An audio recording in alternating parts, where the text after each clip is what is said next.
A viewer on a video I did about the South Carolina abortion ban commented this: "Do not forget that many states permit the rapist to have parental rights. This means forced interaction with the abuser. This means a child being forced to have interaction with a known violent person." Here's the scary part. They're right. And most people have no idea this is the legal reality in this country. Hi, I'm Melba Pearson, also known as the resident legal diva, and welcome to another episode of Mondays with Melba.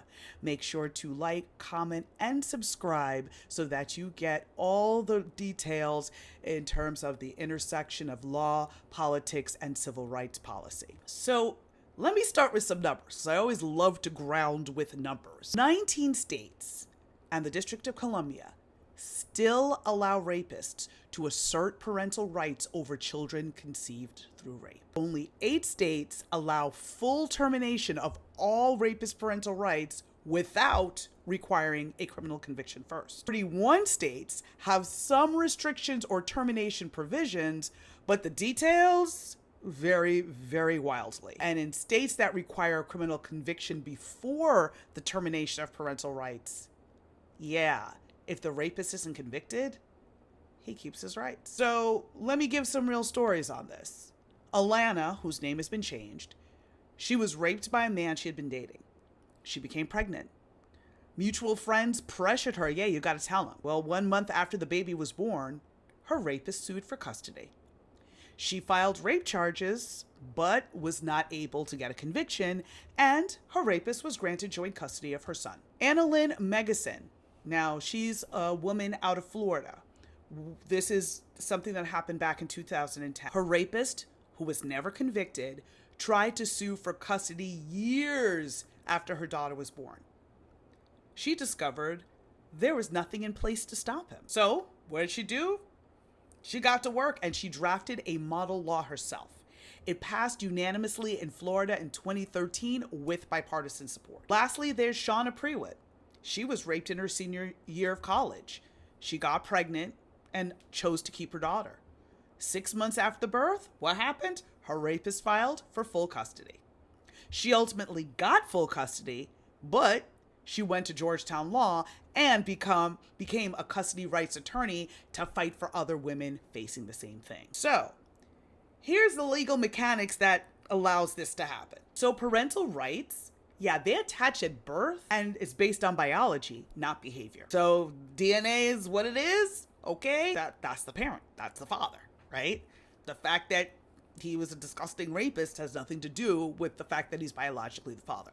Now, the legal standard for terminating parental rights is super high in most states because courts are very much like, listen, we need to preserve that parent-child relationship. And states that require a criminal conviction before terminating rights, well, sounds like a good idea in theory, but it creates an impossible barrier because, as I can tell you as a former prosecutor, rape cases are notoriously hard to prosecute and the conviction rates on them are low.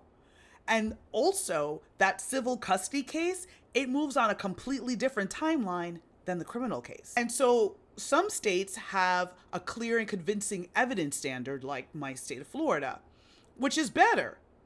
A criminal conviction isn't required, but the survivor still has to prove what happened in a civil proceeding. The conviction requirement is a problem from the standpoint that a rapist can avoid prosecution or plead to a lesser charge or simply never be charged. And in those states, he still gets to keep his parental rights. So, as I said at the top, this came out of a video I did around abortion bans, especially in the states of South Carolina and Tennessee. Here's where it gets more devastating. When abortion access is restricted or eliminated, rape survivors who become pregnant face an impossible choice. Either carry the pregnancy, which under current law in many states means you get to co-parent with your rapist for 18 years. What do? So in South Carolina, which is the video that basically brought this comment forward, is angling for a total abortion ban.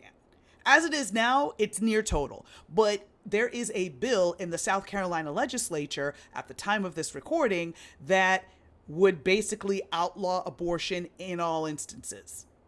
Sexual assault, incest, underage, doesn't matter. And the whole to preserve the life of the mother, that exception gets even narrower. So that law is if it passes, and I hope it doesn't, is complete trash. But it creates a horrible situation for survivors of sexual assault. And so if this bill were to pass, South Carolina's parental rights laws have historically been among the weakest for rape survivors. So what do you think is going to happen then? The legal system is not designed to protect these women, and abortion bans make the exposure to that system mandatory. So you might be like, hey, Diva, what does federal law do? Well, the Rape Survivor Child Custody Act of 2015 provides incentives for states to enact laws that terminating parental rights in rape conception cases. But here's the thing, it's voluntary. There's no federal law that mandates termination of rapist parental rights. So 49 states have some provision addressing this, but just because the provision is there doesn't mean you're getting that protection. And the 50th state, Minnesota, has no rape-specific custody law as of the most recent data. It defaults to the best interest standard that, in theory, a rapist could meet. So, as a former homicide prosecutor, listen. The criminal conviction requirement is what we would call a paper tiger. Rape is one of the most underreported, undercharged, and underconvicted crimes in this country. So requiring a conviction to terminate parental rights means that the legal protection is basically unavailable to most survivors. Thank you for playing. And the civil standard, which is clear and convincing evidence, that's a better framework.